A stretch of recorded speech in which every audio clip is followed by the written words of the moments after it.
Today I'm going to show you a small egg cluster pattern. I'm going to be tying on a Tiemco, but they sell it as Umpqua. It's the classic 2457 in a size 14. So put some thread on there. I'm not starting all the way at the front because I'm not going to finish all the way at the front. Just wind that back most of the way into the curve. I like this hook for an egg pattern, especially this one because it's a multi-egg pattern, because it's curved and that places the eggs in a more natural position rather than in a straight line. Okay, so I wind the way most of the way back like this, and then I'm going to be using this Bug Shop Ultra Chenille in the Apricot Supreme. I really like this color. So I cut a little piece of that.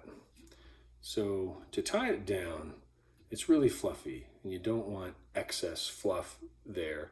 So what I'll do is I'll tear out some of the fluff. Just keep pulling some out. And if you notice, you get like two little strings sticking out. You just tie those strings down real gently at first. You don't want to pull them tight or they'll roll around. So just gently do it. Once you get them locked down, you're fine.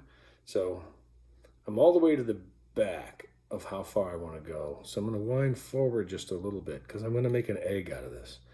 So I don't want to tie it down right where I started with it. I want to tie it down a little bit closer to the eye. So I'll wrap it to there. What I'll do is I'll grab my bodkin. So you can make a big giant egg, a little tiny egg.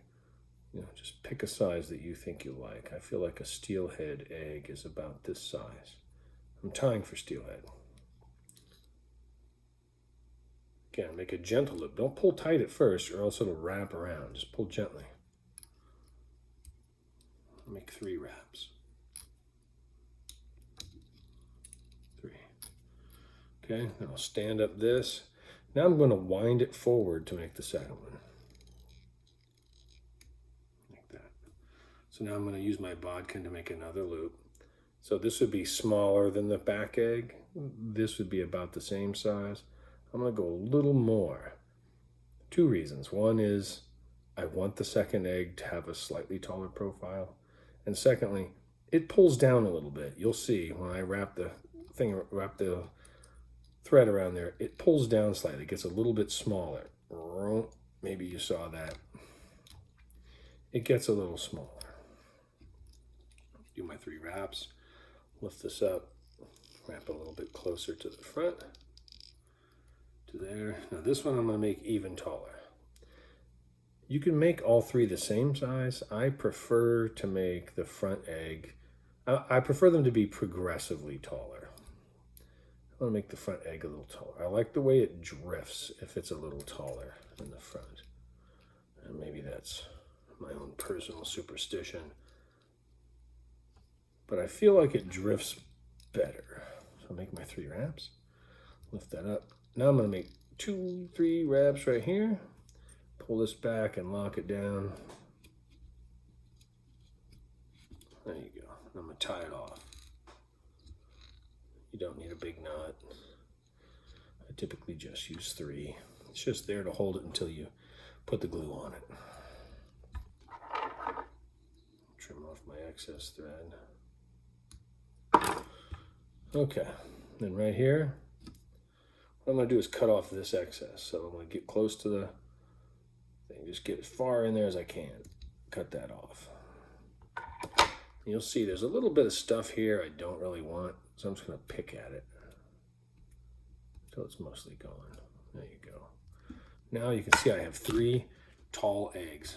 3 eggs. The front one's the highest. 1, 2, 3. Pick off the excess. Now I'm going to flip it upside down. I'm going to pull all this down and away from the tied portion right here. Right. Get my super glue out. Get some on the bodkin. I'm going to put a little bit right there at the front and draw it down. Get a little bit more on the bodkin. The bodkin is handy for putting small amounts of glue where you want it. If you've tied eggs before, you've seen what happens with a little too much glue. It soaks into the egg, and then the egg becomes this hard thing that doesn't absorb water and doesn't drift well. So there's this part of it. Then, to make them really look like eggs, I'm going to use this orange marker, just an orange Sharpie. That's all. I'm going to make the blood dots. 1, 2, 3. There's 3 blood dots on this side. I'm also going to make 3 blood dots on the other side. I understand that each egg really only has 1 blood dot, but depending on which side the fish is seeing the fly from, he'll never know the fly has 2 blood dots. So there you have it. The mini cluster of eggs on a size 14. Attract a steelhead to think it's yummy. Once it dries up, it'll make a very nice fly to put a dropper from, or even just to use on its own. There you go, little mini steelhead egg cluster tied with the Bug Shop's Ultra Chenille. I love this stuff. All the colors are super yummy looking. All right, thanks for watching. Temperature. There you go. That Out was to the deep. freezing cold on my face.